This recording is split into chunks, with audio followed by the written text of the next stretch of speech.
Alors, de quoi on va parler aujourd'hui? Vous voyez le sommaire, c'est assez dense parce qu'il y a beaucoup de choses par rapport à la santé en Colombie-Britannique.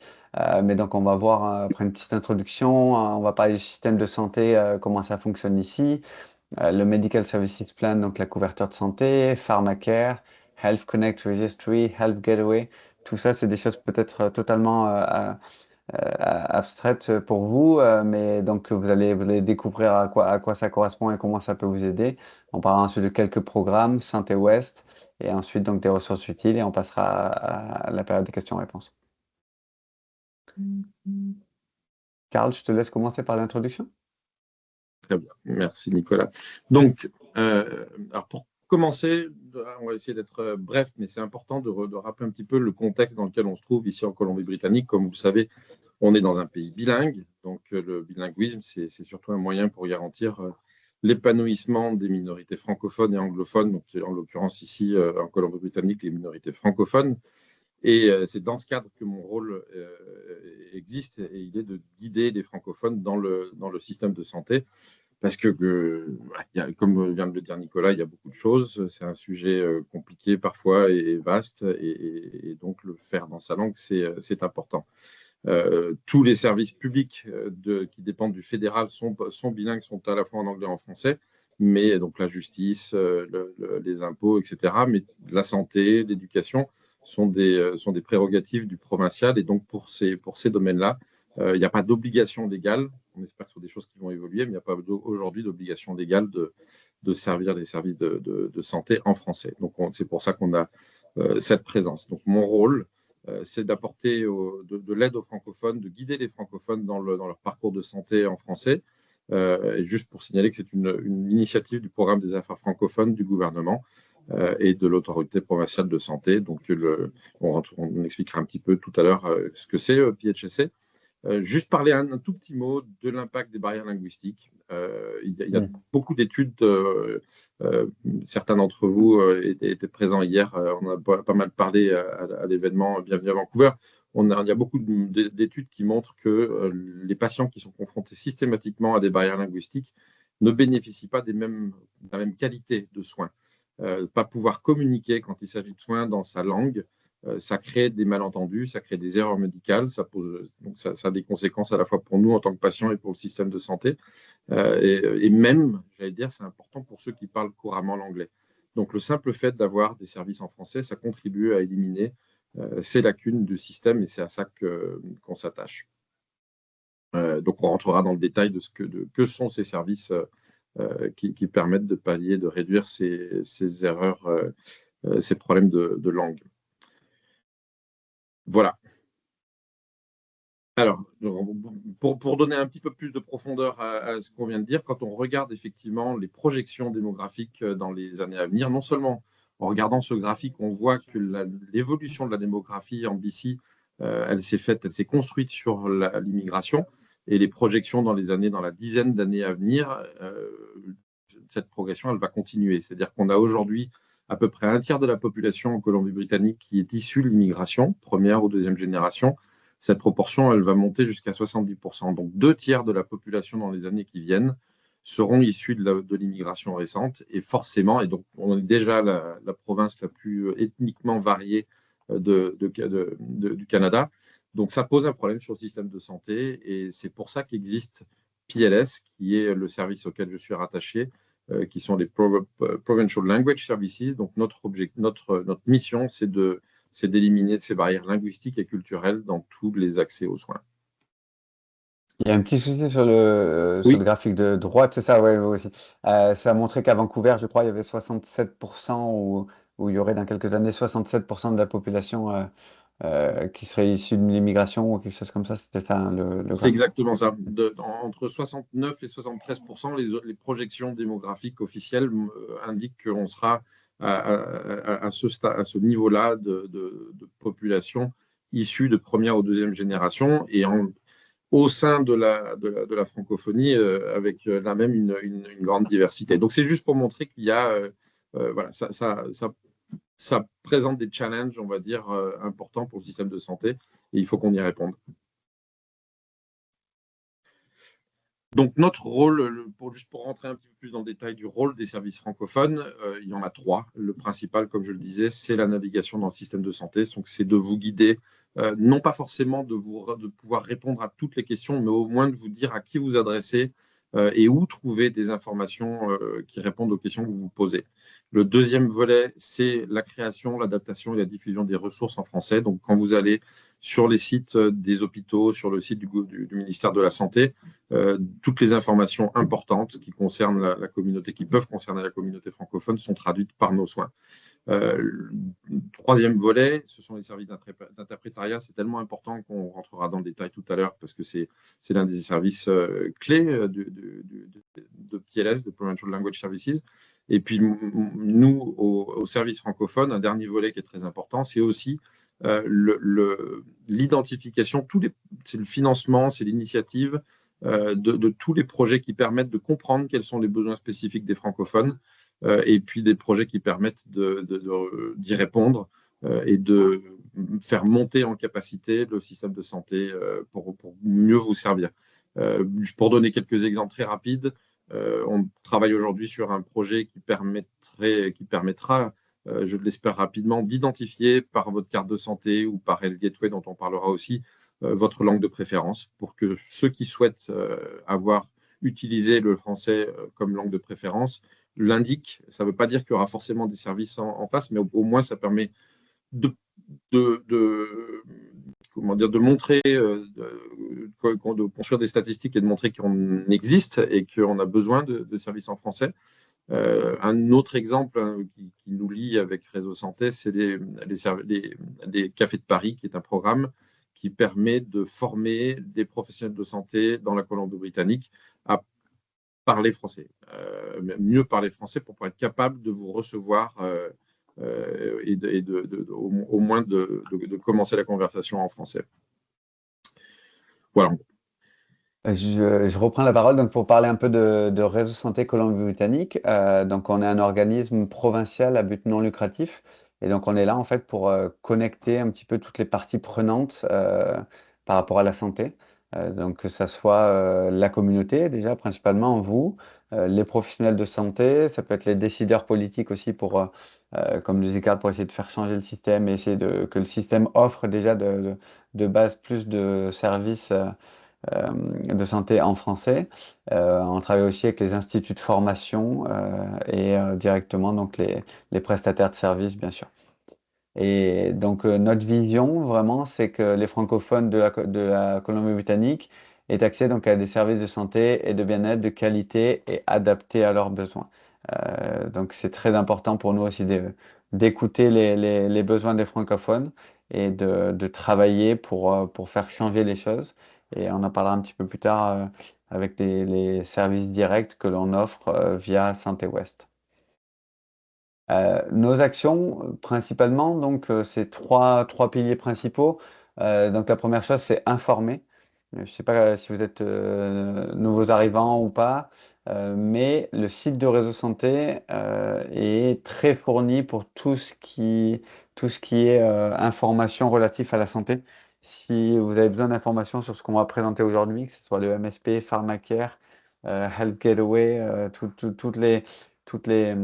les entités de ce que vous allez utiliser pour votre suivi de santé ici. Tout est expliqué sur notre site. Quand les informations n'est pas disponibles en français, on a récupéré ce que le gouvernement pouvait faire. Parce qu'il faut dire que la santé est provinciale.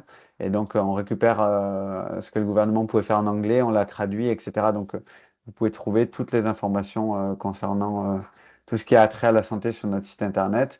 Et bien sûr, donc on partage toutes les actualités en santé, etc., que ce soit dans notre infolettre. Je vous invite, si vous n'êtes pas encore inscrit, à vous inscrire à notre infolettre. C'est sur notre site internet réseausanté.ca. Sur la page d'accueil, vous avez juste à mettre votre courriel. Et chaque mois, en fait, on va partager, que ce soit nos projets, que ce soit des actualités en santé, quand il y a des changements, je ne sais pas, sur le Health Gateway, sur le Health Connect Registry, s'il y a des gros changements qui sont annoncés. Ça vous permet d'être tenu au courant et tout est en français aussi. On fait des actualités sur notre site, donc on partage tout ça sur notre site. Donc il y a aussi des offres d'emploi. N'hésitez pas à vous inscrire, c'est toujours intéressant. Donc, comme je disais, on connecte un petit peu tout le monde. Et pour ça aussi, on utilise le répertoire. On a un répertoire de professionnels de santé sur notre site avec 1800 professionnels qui peuvent parler français. Donc ça, c'est très important pour beaucoup de francophones. Je ne sais pas si vous allez voir, par exemple, un conseiller clinique ou un psychologue. C'est beaucoup plus facile peut-être pour vous de parler français que de parler anglais. Donc, vous avez juste à aller sur notre site et, euh, et de rechercher donc, par profession. Et puis après, vous avez une carte. Et par rapport à votre position géographique, ça va vous montrer, par exemple, tous les conseillers cliniques autour de chez vous. Donc, il y a tout un tas de spécialités. Donc, n'hésitez pas à l'utiliser. C'est la page la plus visitée de notre site. Donc, on essaye de mettre en relation aussi toutes les personnes qui travaillent par rapport à la santé. On a un événement pour les professionnels de santé francophones le 3 décembre. Si vous travaillez dans la santé, je vous invite à m'écrire ou aller sur le site de Réseau Santé. Dans les actualités, vous avez l'événement justement et vous êtes les bienvenus pour venir participer si vous êtes professionnel de santé. Et donc, notre travail, principalement, c'est donc aider pour améliorer. Donc, on porte des initiatives, on essaye de faire changer les choses pour qu'il y ait de plus en plus de services de santé qui soient proposés en français. Pour parler, maintenant, on va rentrer dans le vif du sujet, on va dire, pour parler du système de santé en Colombie-Britannique. Donc, comme je le disais, ça relève du gouvernement provincial. Karl l'a dit, il y a beaucoup de choses qui sont faites au fédéral. Tout ce qui est fait au fédéral est bilingue. Parce que le Canada est un pays bilingue, français-anglais. Donc, quand vous recevez des documents chez vous qui sont relatifs au gouvernement fédéral, souvent il y a un côté en français et un côté en anglais. Donc, c'est dans les deux langues. Et la Colombie-Britannique, c'est pas le cas. Il y a juste une politique qui a été déclarée il y a quelques mois, juste quelques mois, sur les services de santé en français en Colombie-Britannique, mais il n'y a aucune obligation de proposer des services de santé en français, par exemple. Euh, il y a différentes choses par rapport à l'éducation, c'est un peu différent, etc. Mais voilà, c'est une des difficultés en Colombie-Britannique, c'est que le français est pas traité comme il le serait si c'était traité par le gouvernement fédéral. En ce qui concerne l'organisation de la santé, il y a une autorité provinciale de santé, c'est PHSC. Karl est ici pour les représenter avec une petite entité à l'intérieur qui s'appelle les services francophones. Et ensuite, il y a 5 régies de santé publiques organisées géographiquement. Donc, vous dépendez de telle ou telle régie de santé en fonction de là où vous habitez, tout simplement. Donc, à Vancouver, par exemple, on est dans Vancouver Coastal Health. Et si vous allez un peu plus dans l'est, c'est Fraser Health. Intérieur, donc vous voyez la carte avec intérieur, Northern Health et Island Health pour l'île de Vancouver. Concrètement, comment ça marche la santé ici? Il y a une personne centrale qu'on va appeler le médecin ou la médecin généraliste, médecin de famille, on dit plus souvent au Canada. Donc c'est la personne qui va vous suivre sur le long terme, on va dire, et qui va être au courant de tout votre suivi de santé. C'est la personne qui va vous faire des lettres de référence aussi pour les spécialistes, j'en parlerai juste après. Donc, c'est assez important d'essayer d'avoir un médecin de famille ou un ou une infirmière praticienne. Il faut savoir que vous pouvez être attaché soit à l'un, soit à l'autre. Le scope de pratique d'une infirmière praticienne est quasiment équivalent à un médecin de famille. Elle peut faire des lettres de référence, elle peut faire des prescriptions, ce que ne peut pas faire une infirmière diplômée. C'est pour ça que vous pouvez être attaché dans une clinique, soit à un médecin de famille, soit une infirmière praticienne. C'est juste pour vous donner la différence, mais soyez pas étonnés si on vous parle d'infirmière praticienne. Elle peut vous suivre dans votre suivi de santé comme un médecin de famille. Et en attendant donc de trouver un médecin de famille, on en parlera après avec le Health Connect Registry. C'est ce que a mis en place le gouvernement pour trouver un médecin de famille. On en parlera plus en détail un peu plus loin. Vous pouvez utiliser le site Medimap pour voir les walking clinics. Donc vous pouvez sinon regarder sur Internet, mais les walking clinics autour de chez vous, ça sera l'option numéro un pour pouvoir avoir une consultation tant que vous n'avez pas de médecin de famille attitré. Donc, vous cherchez une walking clinic à côté de chez vous et vous allez faire votre consultation. Mais c'est plus facile Une fois que vous avez votre médecin, où il se souvient, où il a accès, il se souvient de vous avoir parlé déjà, etc., d'avoir une relation privilégiée avec un prestataire de soins de santé, c'est toujours plus facile plutôt que d'avoir affaire à des personnes différentes à chaque fois. En ce qui concerne les spécialistes, donc pour consulter un spécialiste, donc c'est pas tous, mais il faut une lettre de référence pour aller voir un dermatologue, par exemple, pour aller voir un chirurgien, pour aller voir une gynécologue. Il faut une lettre de référence d'un médecin de famille. Donc là, il vous suffit, vous pouvez aller dans une walking clinic, ces personnes-là, ces médecins-là peuvent vous faire des lettres de référence ou votre médecin. Mais donc, c'est une consultation et vous leur dites, ben voilà, j'ai tel problème, je pense que je dois aller voir un dermatologue, etc. Donc, en fonction du médecin, il va vous faire la lettre de référence et il va vous référer à tel ou tel professionnel. Par rapport à ça, il ne faut pas hésiter à leur donner des noms. Si vous voulez être suivi en français, vous allez sur le répertoire de réseau santé, par exemple, vous allez voir dermatologue francophone autour de chez moi et vous leur dites, ben voilà, moi je vais être référé, mais à ces dermatologues-là, parce que je sais qu'ils parlent français. Donc ça vous permet de continuer votre suivi en français, parce que peut-être que le médecin que vous allez voir, il travaille habituellement avec un dermatologue, mais qui est anglophone, et il va envoyer automatiquement à ce dermatologue-là. Donc c'est mieux pour vous d'arriver avec des noms en tête, comme ça vous permet de continuer votre suivi en français, si c'est important pour vous, bien sûr.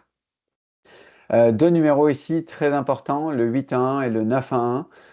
Tout le monde connaît le 911, je pense, c'est toutes les situations d'urgence. Vous êtes dans la rue, il y a quelqu'un qui fait une crise cardiaque ou il y a un accident, etc. Vous allez appeler le 911. Le 811, il y a beaucoup de personnes qui ne connaissent pas.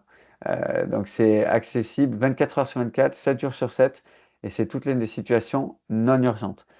Par exemple, vous avez une sensation bizarre à la poitrine, vous vous demandez qu'est-ce que ça peut être, etc. Mais pour vous, c'est peut-être pas urgent, vous appelez le 811, vous allez avoir une première personne, ce qu'on appelle un dispatcher au téléphone, et après, très rapidement, vous allez avoir un infirmier, et cette personne-là va vous dire, ah ben, raccrochez, allez, rendez-vous aux urgences, ou raccrochez, appelez le 911, cette situation est une situation urgente, voilà. Ou sinon, elle va vous dire, ah ben, pour les prochaines heures, vérifiez si ça ou ça se passe, ça devient une situation urgente. Ou alors, vous pouvez attendre demain, après-demain et essayer de voir votre médecin de famille.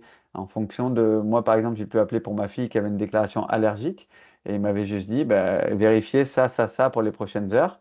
Et voilà, ça vous donne déjà, c'est comme si vous faisiez en quelques minutes une consultation gratuite et ça vous permet d'avoir un premier retour médical sur une situation donnée à un instant T.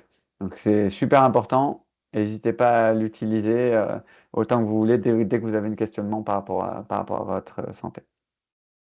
Et je me permets de rajouter juste sur Ouais. ce point, Nicolas, que sur le 811, comme il est possible d'avoir un interprète. Donc, on va parler des interprètes juste là maintenant.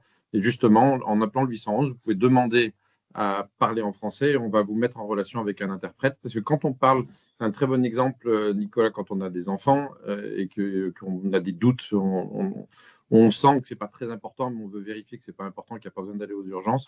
Pouvoir avoir un professionnel de santé qui va vous poser des questions et qui sont bien ciblés et qui vont permettre d'identifier s'il y a vraiment un risque ou pas. Il y a beaucoup de situations dans lesquelles ça aide. Et évidemment, il vaut mieux le faire en français pour bien comprendre. Donc là, les services d'interprète sont disponibles. Alors justement, Et les services juste non, juste pour finir par rapport à l'exemple qu'on a donné, ça vous évite aussi d'aller aux urgences et d'attendre 4 heures, parce qu'au final, eux, ils vont pas se considérer ça comme une urgence, d'attendre 4 heures et pour avoir la même réponse que vous auriez eu en 5 minutes au téléphone. Donc exactement. ça peut être ça aussi. Ça peut... Et puis quand on est malade, etc., aller attendre 4 heures dans une salle d'attente d'un hôpital, ça aide pas forcément la situation. Donc n'hésitez pas à appeler le 811 et de toute façon, ils vous diront s'il faut que vous allez aux urgences. Très utile le 811. Évidemment, si on sait que c'est une urgence, il vaut mieux aller tout de suite aux urgences. Mais on peut dire qu'il y a à peu près 8% des cas, 8 sur 10 cas où il n'y a pas d'urgence absolue et où ça permet de le vérifier. Alors, les services d'interprète, donc c'est vraiment un point très très important de cette présentation parce que c'est pas forcément là aussi un service très très connu. Or, ça peut changer beaucoup de choses. Comme on le disait tout à l'heure, les barrières linguistiques, les barrières culturelles aussi, parce que l'approche qu'on a de la médecine, elle peut être différente selon d'où on vient, il y a des sujets qui sont plus difficiles, qui peuvent être tabous.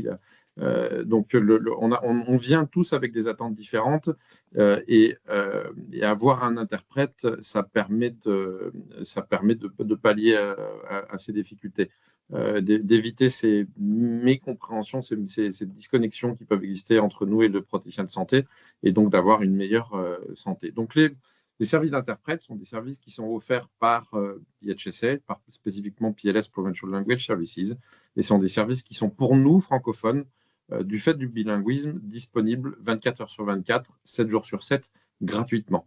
Donc partout dans le système de santé public, donc dans tous les hôpitaux, vous avez droit, et je dirais le système de santé a l'obligation de vous mettre à disposition des outils, des solutions d'interprétariat.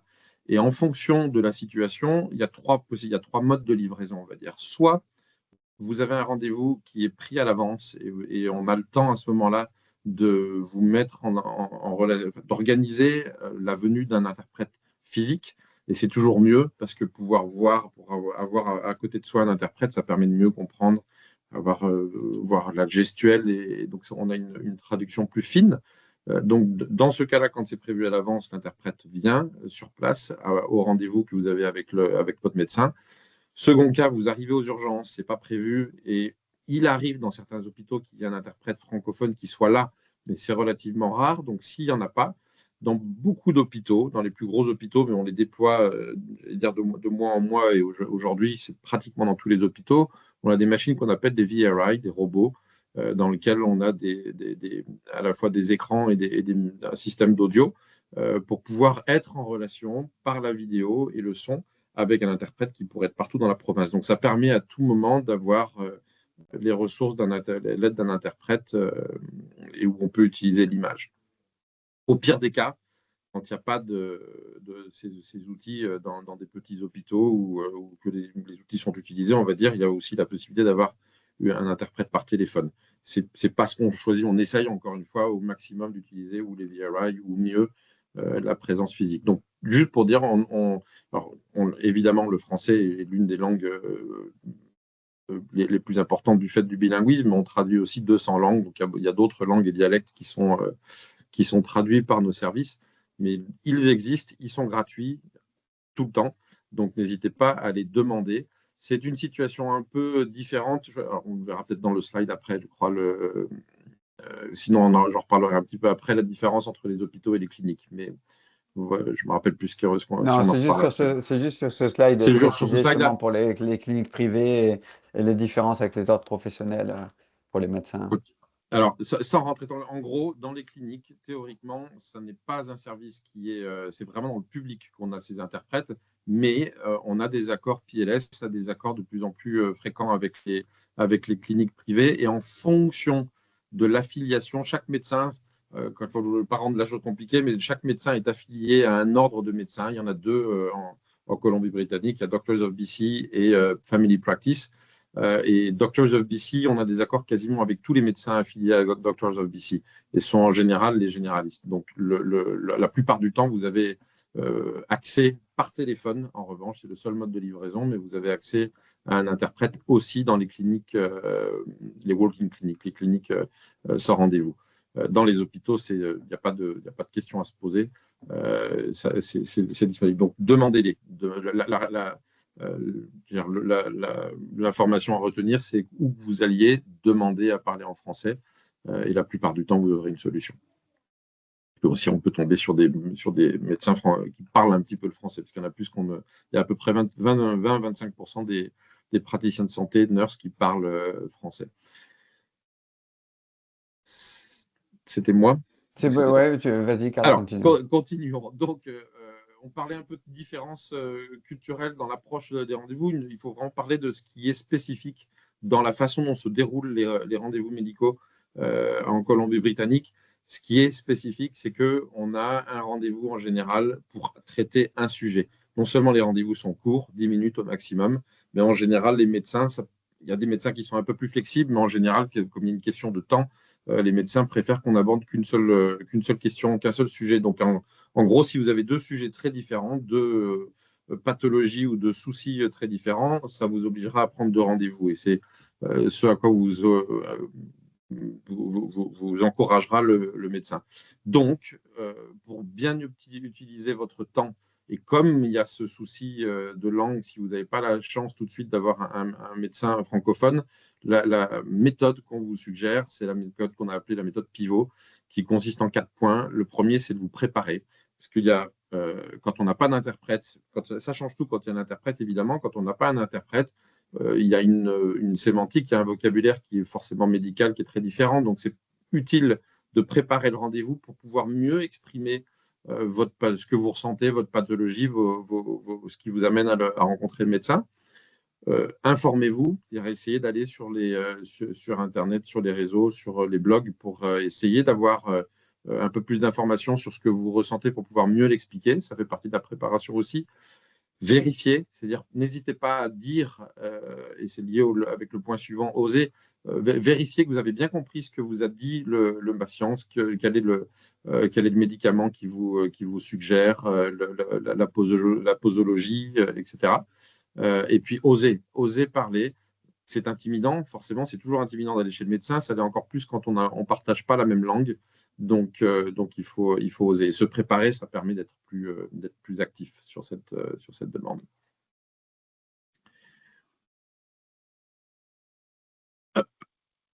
Alors, les Continue, services. Carl. Donc, un point très important, évidemment, c'est l'AMSP. Donc, Nicolas demandait, on n'a pas sondé dans la salle un petit peu quel est le statut de chacun. Mais en tous les cas, on vous encourage tous, en fonction de votre situation, à faire les démarches pour pouvoir, et on vous expliquera comment le faire en détail après, pour obtenir votre AMSP. L'AMSP, le Medical Service Plan, c'est quoi? C'est le régime basique de couverture des soins. C'est ce qui vous permet d'aller à l'hôpital, d'aller chez un médecin et de ne pas avoir à payer. De ne pas avoir on va dire, à avancer les frais. Donc, on va rentrer dans le détail de ce que cela couvre. C'est vraiment… Oui, juste une petite précision, c'est le MSP est obligatoire. Une fois que vous serez résident permanent en Colombie-Britannique, c'est une obligation de s'inscrire au MSP. C'est une obligation, merci. Et c'est gratuit. Donc, Et c'est gratuit. c'est Sauf, il y a gratuit. juste pour les étudiants étrangers, il n'y a que les étudiants étrangers, c'est une exception pour le moment. Si vous êtes étudiant étranger, il y a toujours quelque chose à payer pour être couvert par le MSP. Mais sinon, qui peut s'inscrire, c'est précisé ici sur le slide. On vous partagera, Marie-Paul, je pense que je t'enverrai le PDF aussi si tu veux l'envoyer aussi à tous les participants, parce qu'il y aura même des liens, etc. après avec des QR codes. Tout sera cliquable. Ça vous permettra de retrouver tous les liens. Vous n'avez pas à retenir tout ou à scanner tous les QR codes maintenant. J'enverrai à Marie-Paul le PDF, comme ça elle vous enverra la présentation et tout sera cliquable pour retrouver tout ça. Ça sera plus facile encore pour vous. Donc c'est pour les citoyens canadiens, les résidents permanents, détenteurs de permis, etc. Donc c'est pour toutes les personnes qui résident au moins 6 mois dans l'année en Colombie-Britannique. Je te laisse reprendre la parole pour qu'est-ce que ça couvre, Carl. Et merci Nicolas. Et ces 90 $, effectivement, c'est une exception pour les étudiants internationaux. Et c'est 90 $ par mois. C'est quelque chose qu'on essaie de faire bouger parce que c'est un coût important.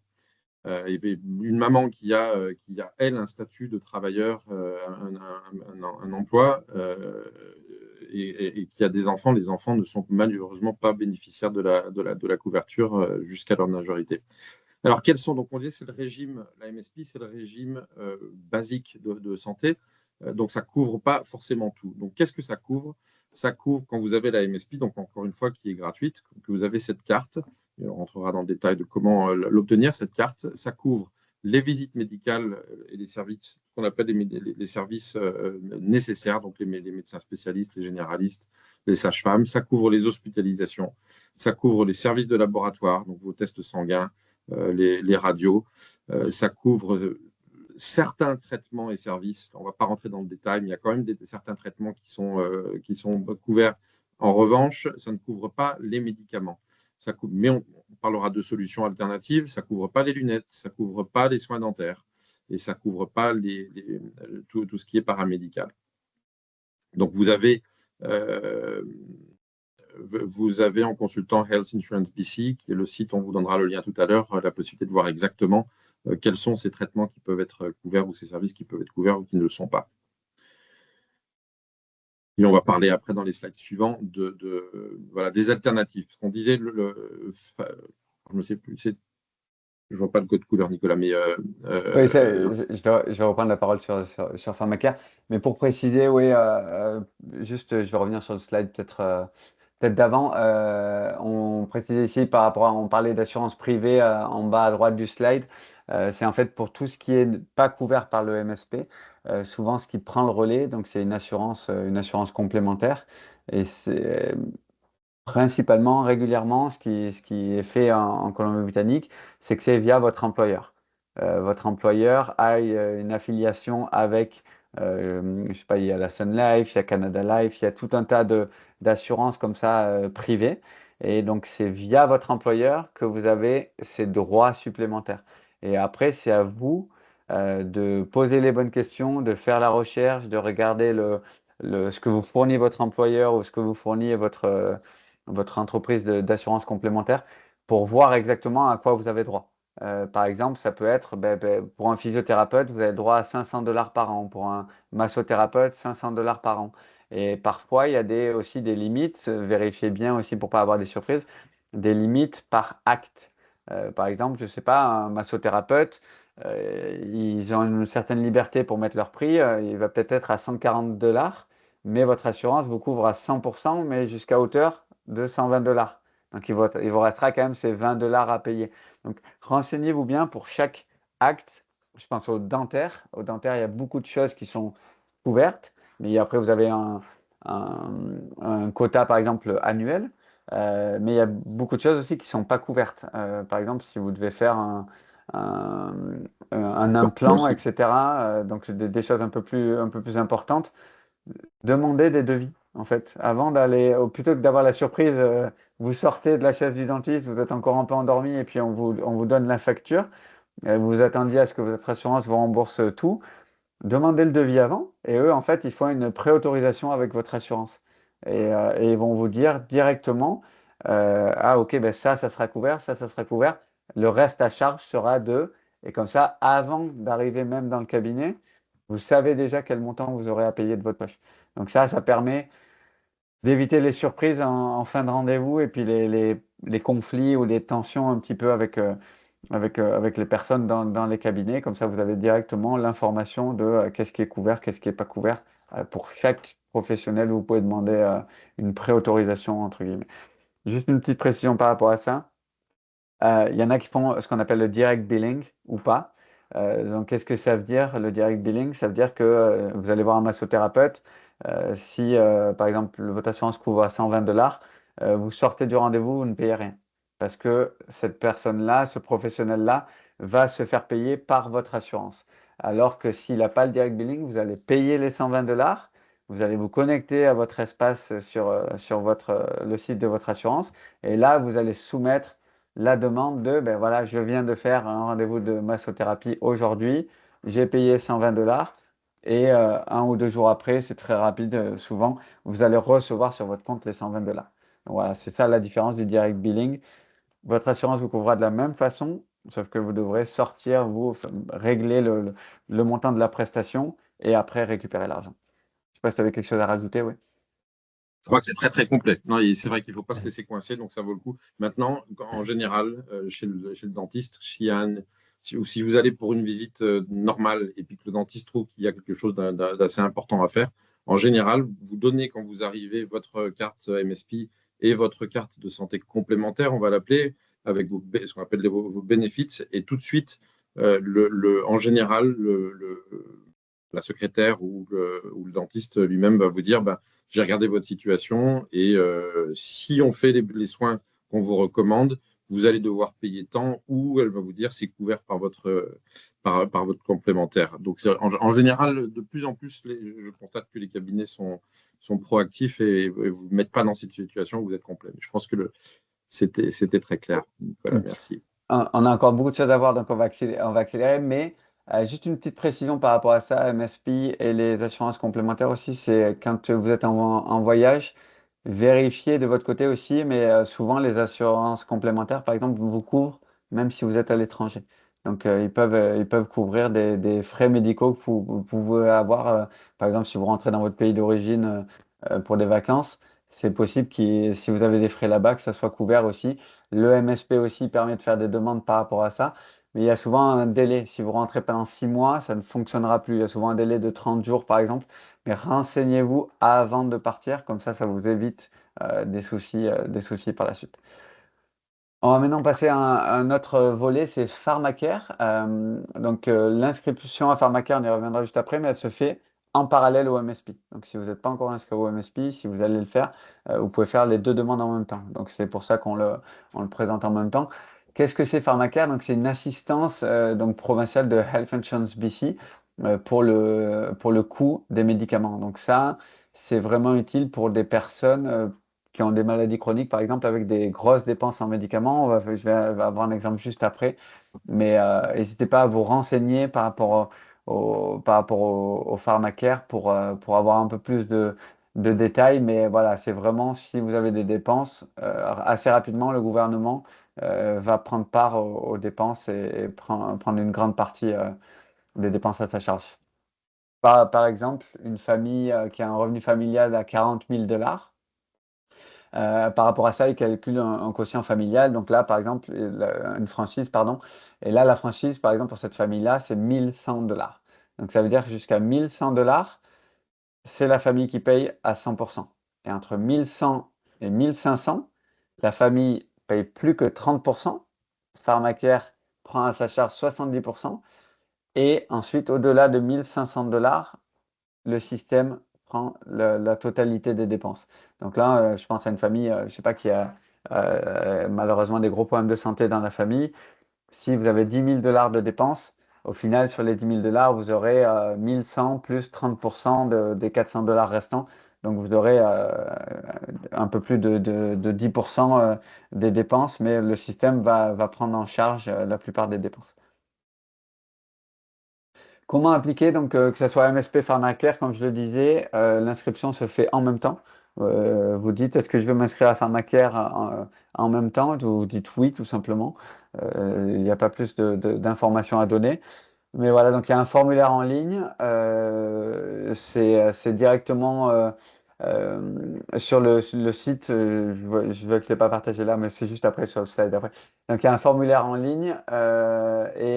Sinon, vous pouvez, si vous avez besoin d'aide en français, il y a deux numéros de téléphone. Un si vous êtes dans le Lower Mainland et un autre si vous êtes ailleurs dans la province. Et vous avez l'option numéro 5. Donc ça va vous dire option numéro 1 pour l'anglais, option numéro 2 pour différentes langues, etc. Et l'option numéro 5, c'est pour avoir une aide en français. Donc n'hésitez pas à le faire.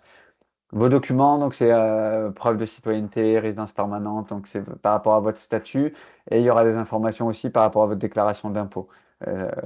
Faudra bien avoir tout ça pour pouvoir faire votre demande. Et ensuite, donc, une fois que ça sera fait, vous aurez ce qu'on appelle le PHN, Personal Health Number, donc c'est le numéro personnel de santé.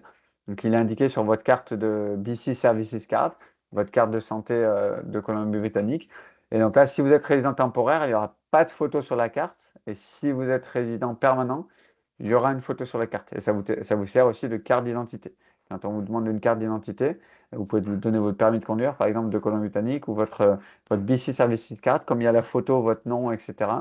Ça vous sert aussi de carte d'identité. Et là, pour la photo, il faudrait aller dans un centre ICBC, donc qui gère les assurances pour les voitures en Colombie-Britannique, pour aller faire une photo officielle dans leur bureau directement. Juste Oui. Une toute petite précision, Nicolas, sur le formulaire. Il est important ce formulaire quand vous allez faire votre application parce qu'effectivement, on vous pose des questions. Et les questions qu'on vous pose, c'est qu'est-ce que vous voulez, à quoi vous voulez appliquer. Donc, évidemment, c'est en général pour la MSP, mais c'est l'opportunité de dire je veux aussi appliquer à Pharmacare. On va vous poser des questions qui vont permettre de vérifier si vous êtes éligible, mais il y a aussi on va dire des statuts, des programmes particuliers s'il y a des situations de handicap, s'il y a des situations de maladie longue. On va aussi, dans le cadre de ce formulaire, vous proposer et vérifier si vous avez si vous êtes éligible à d'autres programmes, à d'autres aides. Et n'hésitez pas, les numéros qu'on a émis, ils y seront plusieurs fois dans la présentation, mais pour appeler Health Insurance BC, s'il y a quoi que ce soit par rapport à votre situation personnelle, appelez-les. En Appelez-les, comme ça, français. c'est eux qui vont faire le point en français. C'est eux qui vont faire le point aussi avec vous sur votre situation, s'il y a des conditions particulières, etc. Pour appliquer, comme je le disais, soit en ligne, donc il y a le formulaire, le lien est un peu compliqué, vous pouvez scanner le QR code ou chercher tout simplement MSPBC et vous allez de suite trouver le site internet. Donc c'est le plus simple, bien sûr, en ligne, mais vous pouvez aussi télécharger, imprimer le formulaire et le remplir et l'envoyer en courrier. Ou alors vous rentrez dans un bureau de service BC. Service BC, c'est principalement à l'extérieur de Vancouver, mais vous pouvez regardez les bureaux de service BC autour de chez vous si vous préférez aller faire ça en personne. Mais vraiment, le plus simple, c'est en ligne. Les questions l'une après l'autre, comme le disait Karl, ça ouvre la question suivante en fonction de vos réponses. Donc, ça permet de bien répondre à tous vos critères, etc. Juste une petite précision pour la période de carence. Souvent on dit 3 mois, donc c'est le mois d'inscription plus 2 mois. Donc ça veut dire que pendant cette période-là, vous n'êtes pas couvert par le MSP. Donc là, on recommande de souscrire à une assurance privée. Je pense à quelqu'un qui arrive avec un PVT, par exemple, il peut avoir une obligation d'arriver avec une assurance, ben, la garder, cette assurance, au moins le temps de souscrire et d'avoir sa carte de MSP, d'être couvert par le système de Colombie-Britannique avant de ne rien avoir. Parce que si il nous arrive quelque chose sur ces 2 mois et 3 mois presque, ça peut être un peu compliqué s'il y a des grosses dépenses. Karl, je te laisse parler du Health Connect Registry. Oui, et c'est une obligation d'avoir une assurance en attendant d'avoir la MSP valide. Donc effectivement, comme disait Nicolas, pour les PVTistes, ils ont de toute façon l'obligation d'arriver avec une assurance, mais si pour quelque raison vous n'avez pas encore votre MSP et votre assurance privée arrive à terme, vous avez l'obligation de la prolonger jusqu'à ce que votre MSP soit effective. Alors, Health Connect. Donc, Nicolas a parlé tout à l'heure de moyens de rechercher des praticiens de la santé en français. Pour trouver des médecins, on va dire qu'il y a deux techniques, une qu'on va appeler deux techniques actives et une technique un peu plus passive. Cette technique Health Connect Registry, c'est ce que j'appelle la technique un peu plus passive, c'est-à-dire que vous avez juste à vous enregistrer, et on va vous donner le lien un petit peu plus loin. Vous vous enregistrez et c'est le ministère de la Santé qui se charge d'aller chercher pour vous des médecins qui sont disponibles. Et quand il trouve un médecin qui est disponible, à ce moment-là, il vous met en rapport et il vous dit, voilà, on vous a trouvé un médecin et ça devient votre médecin de famille. Il n'y a pas de considération de langue en utilisant cet outil, sauf avec une certaine technique dont on vous parlera tout à l'heure. Et puis, on parlera après des techniques plus actives qui consistent vraiment à rechercher vous-même à partir d'une liste des médecins. Tu en as parlé un petit peu tout à l'heure déjà, Nicolas. Ouais.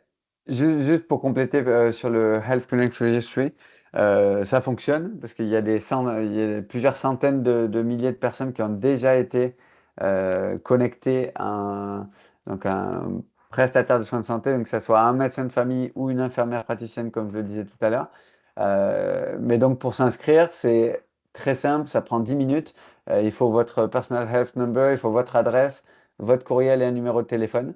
Ça se fait en ligne principalement. Vous pouvez appeler le 811 aussi pour vous inscrire en français.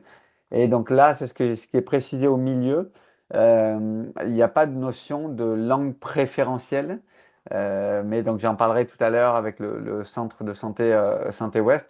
Mais si vous voulez essayer de trouver un médecin de famille ou une infirmière praticienne francophone, la seule option qui existe sur le formulaire pour le moment, c'est de répondre oui à la question, est-ce que vous avez besoin d'un traducteur? Il y a beaucoup de francophones qui vont dire, non, j'ai pas besoin d'un traducteur. Je ne veux pas avoir une personne à chaque fois qui traduit, pas forcément. Parce qu'on se dit que pour tel ou tel rendez-vous, on pourra se débrouiller en anglais. Mais là, si vous voulez avoir que le professionnel qui vous soit proposé soit francophone, c'est la seule option. Il faut dire oui, j'ai besoin d'un traducteur. Et là, ça vous ouvre un champ de langue. En quelle langue? Et là, vous pouvez marquer French. Et donc là, c'est l'option aussi pour essayer d'être rattaché au centre de santé Santé Ouest. J'y reviendrai à la fin de la présentation. Et ça, c'est ce qu'a dit Karl, en fait. Et après, c'est des personnes qui vous mettent en relation. Donc, vous recevez un courriel ou vous êtes appelé, ça dépend des fois, je pense. Mais, euh, mais donc, on vous propose quelqu'un, on vous dit, ben, dans telle clinique, avec tel médecin, et vous allez avoir un rendez-vous assez rapidement pour faire le premier rendez-vous. Et c'est à la suite de ce premier rendez-vous que vous allez être attaché concrètement, on va dire, à ce prestataire de soins de santé. Les timings pour ça, on va dire c'est très variable. C'est difficile de s'engager sur une durée, mais ce qu'on observe, c'est entre 6 mois et 1 an quand on est dans une zone urbaine comme Vancouver. Sur l'île, par exemple, c'est beaucoup plus long et ça peut être jusqu'à 2 ans. Forcément, il y a une rareté de médecins, c'est plus compliqué. C'est ça. Une petite précision, on entend de tout aussi, parce que moi j'ai des personnes aussi qui m'ont dit qu'en une semaine, ils avaient été rappelés. Non. Donc Bon, ça dépend vraiment, je pense, des critères aussi que vous mettez, parce que je crois qu'aussi vous pouvez mettre, plus vous mettez de critères de sélection, si vous préférez un homme, une femme, par exemple, etc., vous rajoutez des critères comme ça, plus ça restreint aussi votre recherche. Mais on n'a aucune, nous, connaissance ou vision, ou on ne sait pas exactement comment sont attribuées les, les disponibilités des médecins après par le système.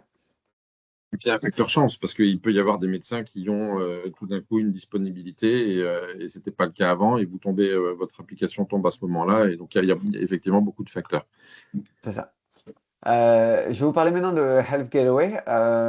Health Gateway, pour résumer, c'est votre dossier de santé à portée de main, c'est votre dossier de santé en ligne. C'est une plateforme du gouvernement de la Colombie-Britannique, donc qui a été lancée il y a peut-être 2 ans, 3 ans maintenant. Il y a beaucoup de personnes qui ne sont pas encore au courant que ça existe, qui peuvent accéder à tout ça. Donc c'est très sécurisé. Ça vous demande d'installer, par exemple, si vous avez un smartphone, d'installer une app sur votre téléphone pour pouvoir vérifier votre identité, etc.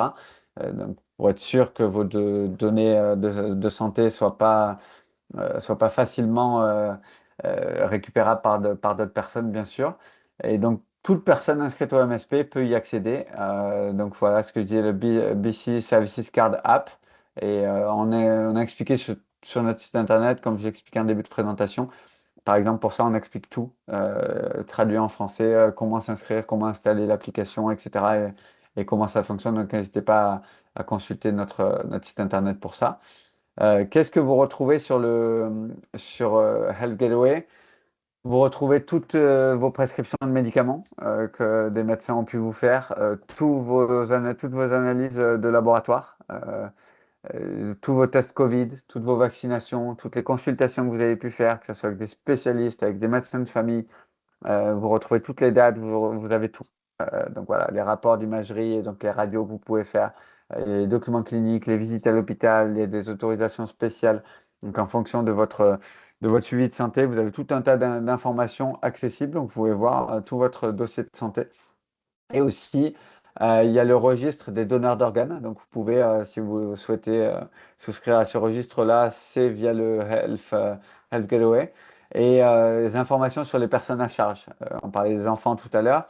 Là, vous pouvez y aller et voir tout le suivi de vaccination, par exemple, de vos enfants. Et voir à quelle date ou quand est-ce qu'ils devront faire leur suivi de vaccination à 4 ans, à 6 ans, etc. Donc, il y a tout ce suivi-là des personnes à charge qui peut être fait directement sur l'application. Carl, je te laisse parler du régime canadien soins dentaires.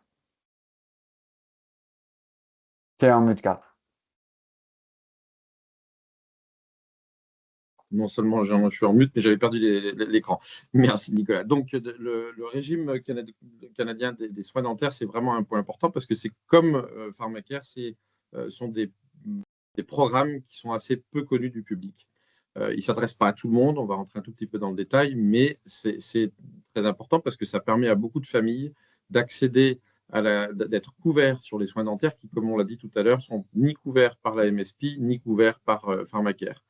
Euh, c'est un programme qui a été lancé en 2023 et au démarrage uniquement aux personnes de plus de 60 ans. Aujourd'hui, ça concerne tout le monde.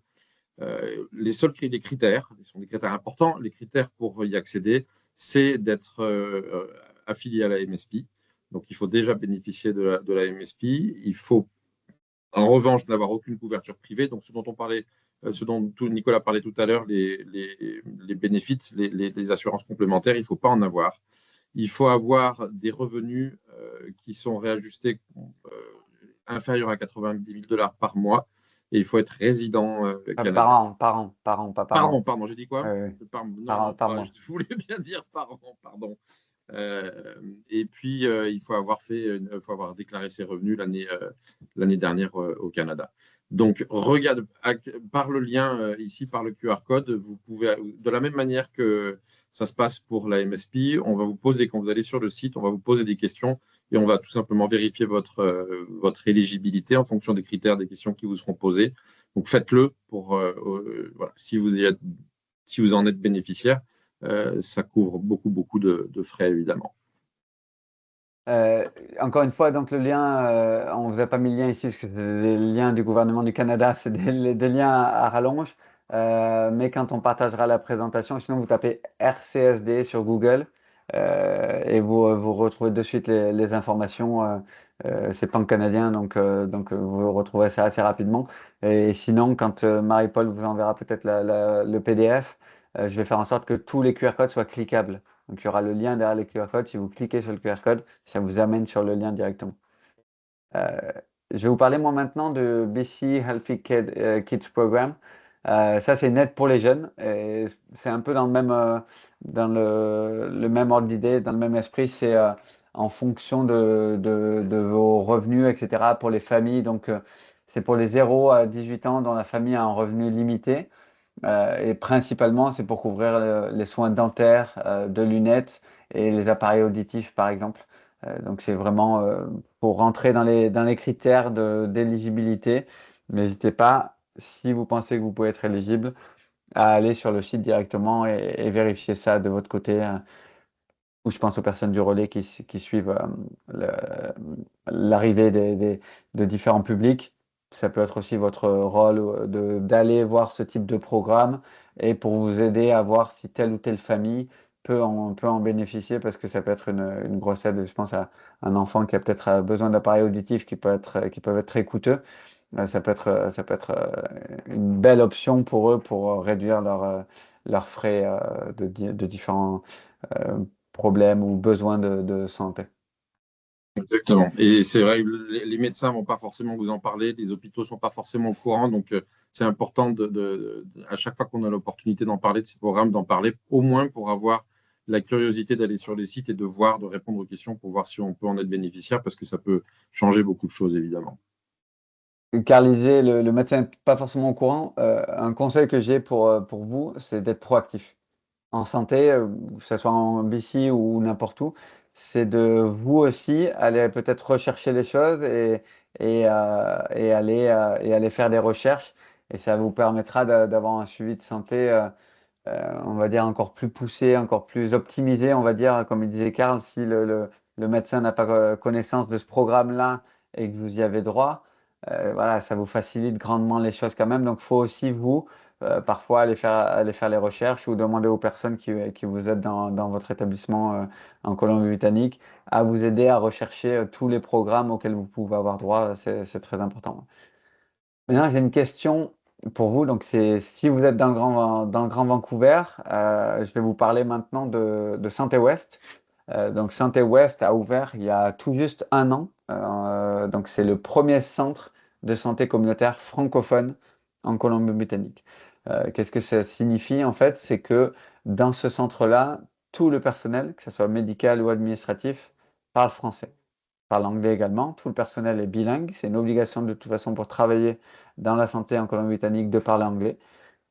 Donc, mais par contre, dans ce centre-là, vous pouvez parler français avec tout le monde. Et on a beaucoup de retours de patients qui se sentent justement presque revivre de pouvoir, quand ils rentrent dans Santé Ouest, ils se sentent comme chez eux presque, si c'est le français est leur langue maternelle, parce qu'ils peuvent s'exprimer avec tout le monde en français librement et tout le monde va les comprendre. Donc toutes les personnes qui sont dans Santé Ouest sont parfaitement bilingues.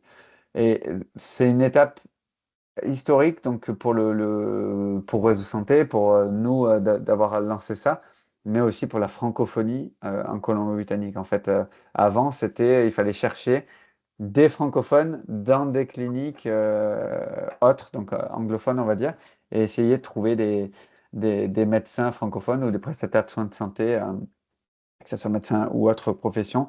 Mais là, donc voilà, il y a ce centre-là où on sait qu'on peut y aller et que tout le monde parlera notre langue. Quelques infos par rapport à ça. À terme, il y aura jusqu'à 4 400 patients francophones qui seront rattachés directement à la clinique. Aujourd'hui, on en est à peu près à 600. Donc la clinique a été lancée il y a un an. Le premier patient était le 4 novembre 2024. Et on est toujours en recrutement. Donc si vous êtes nouveaux arrivants, je ne sais pas si vous allez faire des équivalences de diplôme peut-être pour être infirmière, pour être médecin, etc. Ça peut prendre du temps, des mois, voire des années. Mais voilà, si vous connaissez des personnes autour de vous qui vous disent, ah ben moi je suis médecin ou je suis infirmière praticienne, c'est les deux professions qu'on cherche le plus. C'est médecin et infirmière praticienne. Mais n'hésitez pas à leur parler de Santé Ouest, à regarder le site santewest.ca. Il y a toutes les offres d'emploi aussi. Et bien sûr, si vous cherchez un médecin de famille, donc il y a 10 prestataires de soins de santé, comme je disais, parfaitement bilingues sur place. À terme, il y aura 3 médecins de famille. Aujourd'hui, on en a un à temps complet, donc 5 jours par semaine, un à temps partiel, 2 jours par semaine. Donc, on est encore en recrutement pour 3 jours et un à temps complet. Euh, donc, ça permettra de rattacher de plus en plus de patients. On recherche 2 infirmières praticiennes. Très compliqué pour nous et très compliqué de trouver des infirmières praticiennes au Canada. Il n'y en a que 9 000 dans tout le pays, à comparaison à plus de 300 000 infirmières diplômées. Donc, c'est une spécificité aussi du Canada d'avoir cette infirmière praticienne. Donc, il n'y a pas d'infirmière praticienne qui arrive d'autres pays. Donc, c'est aussi un enjeu par rapport à ça. Mais voilà, donc pourquoi Saint-Éwes pour vous? C'est pour un médecin de famille. Si vous recherchez un médecin de famille aujourd'hui, connectez-vous saintewes.ca, appelez-les directement. C'est expliqué sur le site internet de passer par le Health Connect Registry, mais n'hésitez pas aussi à les appeler. S'ils peuvent vous prendre en direct, peut-être qu'ils le feront. Nous, on n'a pas de suivi réseau santé, ça dépend de réseau santé, mais on n'a pas de suivi en direct. C'est une entité un peu séparée, on va dire. Donc, n'hésitez pas à les contacter directement et peut-être que vous aurez un médecin de famille dans les prochains jours grâce à ça. Donc, voilà, c'est vraiment pour les personnes qui vivent dans le Grand Vancouver aujourd'hui.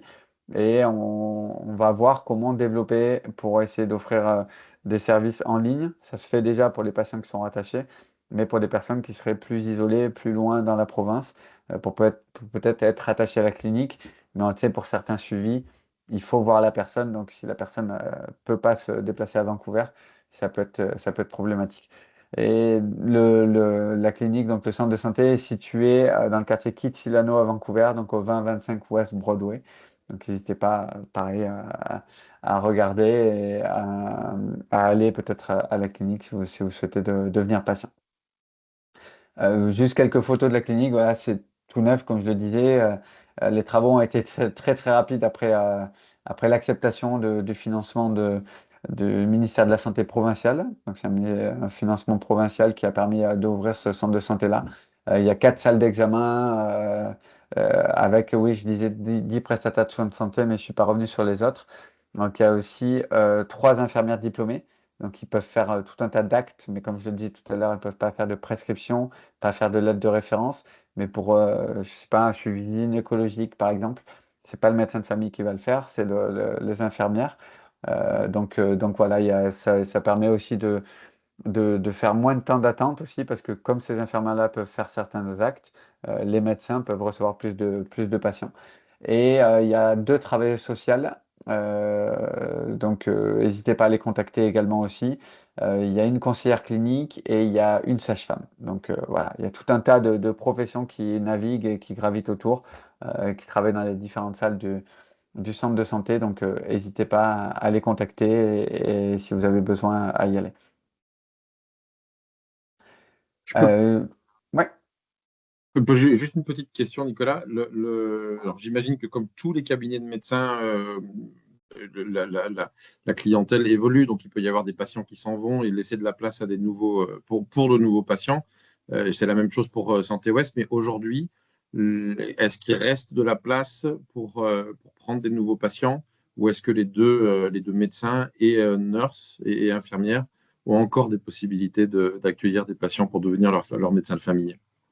Les donneurs, les trois, parce il y en a trois, il y en a une qui est en temps partiel, mais les trois infirmières actuellement, on ne peut pas leur rattacher de patients parce que ce sont des infirmières diplômées. On D'accord. n'a pas encore d'infirmières praticiennes. C'est des infirmières praticiennes qui peuvent faire office de médecin de famille à qui on peut rattacher des patients. Donc là, on n'a que les deux médecins où on peut rattacher des patients pour le moment. Et on arrive presque à la limite. Ils acceptent encore des nouveaux patients, mais on arrive presque à la limite. Donc n'hésitez pas, si vous cherchez un médecin de famille aujourd'hui, à les appeler, à appeler Santé Ouest dès maintenant. Euh, et il y a une liste assez régulière, je le disais, de le Health Connect Registry. Euh, Toutes les personnes qui ont indiqué le français et qui sont dans la zone de Santé Ouest, parce que vous définissez aussi un rayon par rapport à là où vous habitez. Si vous rentrez dans Santé Ouest, il y a une liste qui est envoyée régulièrement aux équipes de Santé Ouest et qui, elles, contactent les futurs patients pour leur dire ben, prenez votre premier rendez-vous pour être attaché. Donc, il y a encore des personnes qui se font attacher, donc il y a encore des acceptations de nouveaux patients aujourd'hui, mais on arrive presque à la limite des deux médecins actuellement en poste. C'est pour ça qu'on travaille d'arrache-pied, nous, de notre côté, pour essayer de recruter encore plus de personnes, pour accepter rapidement beaucoup plus de nouveaux patients. Mais je vous dis, les personnes qui appellent encore aujourd'hui peuvent devenir patients, donc n'hésitez pas à les contacter. Je te laisse prendre la parole sur les ressources, Carl.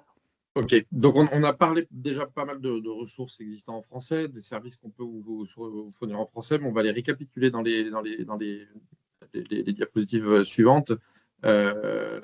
Notre objectif, c'est de les faire évoluer. Je vous disais, l'une des missions de PLS, c'est de traduire tout ce qui est important pour la santé des francophones, d'être traduit en français. Donc, quand vous allez sur les sites internet du gouvernement, quand vous allez sur les sites des hôpitaux, quand vous allez à l'hôpital, tout ce qui est important à savoir, c'est traduit en français par nos soins. Mais un mot sur la demande active. Donc, nous, on essaye de faire évoluer la capacité du système de santé à vous accueillir en français. C'est ce qu'on appelle l'offre active. Et les Cafés de Paris, ce programme qui permet de faire monter les capacités linguistiques des professionnels de santé en français, ça en fait partie. C'est ce qu'on appelle l'offre active, mais c'est très, très lié à la demande active. Ce qui est essentiel, c'est le plus possible de nous rendre visibles, parce que c'est en se rendant visible et en demandant à avoir des services ou des ressources en français qu'on va les créer et qu'on va inciter le système de santé. Nous, c'est notre travail au quotidien d'aller sensibiliser les professionnels de santé, les organismes de santé aux besoins et à la nécessité d'avoir des ressources dans des langues étrangères et particulièrement au français, puisqu'il y a un cadre légal particulier. Mais ça dépend aussi de vous, quand vous allez à l'hôpital, quand vous allez chez un médecin, de demander ces ressources en français. Donc évidemment, l'une des ressources principales, c'est Réseau Santé. C'est vraiment la mission et la vocation de Réseau Santé de vous accompagner, de vous guider, comme nous le faisons au service francophone dans le système de santé. Je ne sais pas si tu voulais parler particulièrement de quelque chose là-dessus, Nicolas. Non, Euh, là, bah, c'était juste un rappel, ça, par rapport à l'utilisation de notre répertoire, toutes les informations que vous pouvez trouver sur le site internet de Réseau Santé, etc. Mais ouais. et on note, à chaque fois on a la possibilité de parler avec les patients, on se rend compte qu'il y a un déficit de connaissance des interprètes. Peu de personnes savent que c'est gratuit, que c'est disponible 7 jours sur 7, 24 heures sur 24. Donc, n'hésitez pas à le demander quand vous arrivez à l'hôpital. Le personnel est formé pour savoir que quand ils entendent français, ils ont l'obligation d'aller vous proposer et mettre en place des services d'interprètes.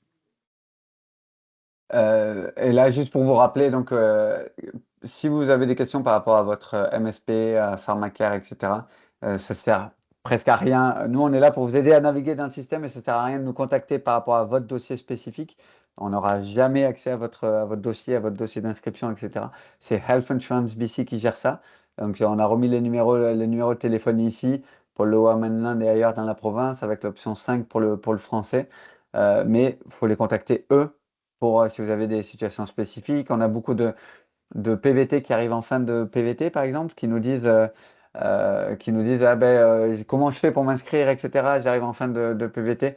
Il faut les appeler directement, il faut leur donner votre situation et c'est eux qui vous aideront à vous inscrire.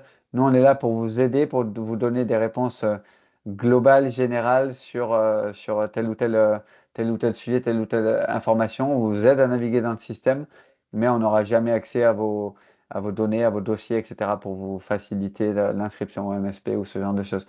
Pour revenir sur la demande, donc c'est juste ma conclusion. Je reviens sur la demande active, c'est ce que vient de dire Karl. Pour vous faire un récapitulatif sur comment a été lancé le centre de santé Santé-Ouest.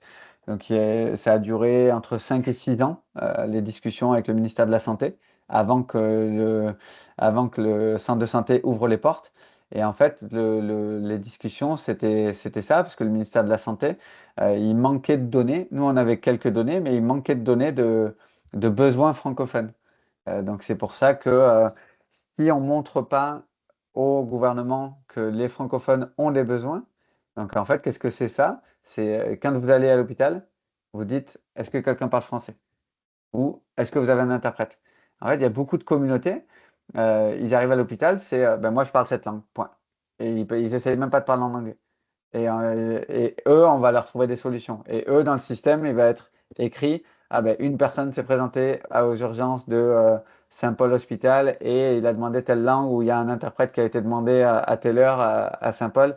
Il y a 1000 interprètes qui ont été demandés dans l'année.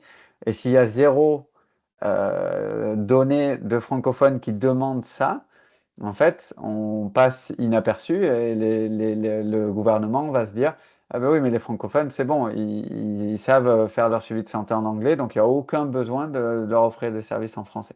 Donc c'est pour ça que la demande active est super importante pour ça. C'est pour montrer au système, leur dire, moi j'ai des besoins, moi je veux parler français, je préfère parler français, donc donnez-moi une solution pour parler français. Et peut-être qu'ils la trouveront pas sur l'instant, mais ça, plus ça, plus ça, toutes ces situations-là vont faire que ces données-là vont remonter dans le système et ça va pousser le gouvernement à faire changer les choses et à peut-être offrir, comme on a pu le faire en prouvant au fur et à mesure des rencontres, que les francophones avaient des besoins. Et au final, le centre de santé Santé-Ouest fonctionne super bien. On a des problèmes de recrutement. C'est un problème un peu partout un peu partout au Canada et je veux dire un peu partout dans le monde aujourd'hui. Il y a un shortage, on va dire, un problème de nombre de professionnels de santé disponibles. Mais donc voilà, c'est vraiment, si on leur montre qu'il y a de la demande, il y aura d'autres initiatives comme Santé Ouest qui vont se faire et qui seront là pour vous aider. Je ne pouvez pas dire mieux là-dessus, et c'est effectivement l'objectif de cette réforme ou de ce projet qui veut rajouter à votre profil médical et qui vous suivra un peu partout dans votre parcours de santé, votre langue de préférence. Quand on aura ça dans le système de santé, ça permettra non seulement de construire des statistiques pour l'ensemble de la province, mais aussi pour chaque hôpital. Parce que vous avez en fait dans les hôpitaux des personnes qui parlent le farsi, l'arabe, l'espagnol, le français, mais qui ne sont pas forcément mis à disposition, dont on n'utilise pas les capacités linguistiques, parce qu'on ne sait pas qu'on a cette population forcément. Et quand on aura ça, non seulement on vous offrira de manière automatique les services d'interprète, c'est-à-dire qu'on ne se posera pas de questions, vous arrivez, votre langue de préférence c'est le français, on vous propose, vous n'êtes pas obligé de le prendre, mais on vous propose un interprète. Ça, ce sera automatique dès que cette réforme sera, mais ça permettra aussi de calibrer, de permettre aux hôpitaux d'anticiper et de préparer leur service, de recruter par exemple des francophones si eux sont dans une région où il y a plus de francophones. Toutes petites précisions sur le HealthLink. Quand on choisit le français, ça permet souvent d'aller plus vite, jusqu'à 4 heures de l'après-midi en tous les cas, parce que ça fonctionne avec les heures de l'Est, mais ça permet il y a il y a de l'attente un petit peu au téléphone quand on appelle BC Health Insurance. C'est moins vrai quand ces attentes sont plus courtes quand on choisit le français la plupart du temps. Et deuxièmement, quand vous faites l'application, parce que j'imagine que parmi vous, il y en a qui n'ont peut-être pas fait votre demande encore ou venez de le faire, n'hésitez pas à contacter BC Health Insurance pour leur demander juste pour leur demander s'ils ont bien reçu votre application. Parce que ça arrive parfois qu'il y ait des glitches, comme on dit, des incidents dans le système et que l'application ne soit pas parvenue. Donc, appelez-les pour vérifier qu'ils ont reçu le dossier. Et puis, la personne va aller à travers votre application et va être capable tout de suite de vous dire s'il y a des choses qui manquent. Parce que sinon, vous êtes obligé d'attendre les 3 mois, mais comme disait Nicolas, les 2 mois plus le mois en cours. Et pour finalement vous dire, bah, votre dossier, il n'est pas complet. Et là, vous êtes obligé de repartir de zéro. Donc, ça vaut le coup de les appeler dès le premier jour où vous avez envoyé ou le lendemain où vous avez appelé l'application, les appeler pour leur demander si tout est en ordre. Et voilà, merci. On est arrivé à la fin de la présentation. Sur cette page, vous avez toutes les informations si besoin, nos sites internet principalement, donc réseausanté.ca, santewest.ca, nos différents médias sociaux si vous voulez nous suivre, etc. Je rappelle notre infolette sur la page d'accueil de Réseau Santé. Ça couvre Réseau Santé et Santé Ouest. Donc n'hésitez pas à vous inscrire à notre infolettre et vous serez tenu informé de toutes les actualités en santé.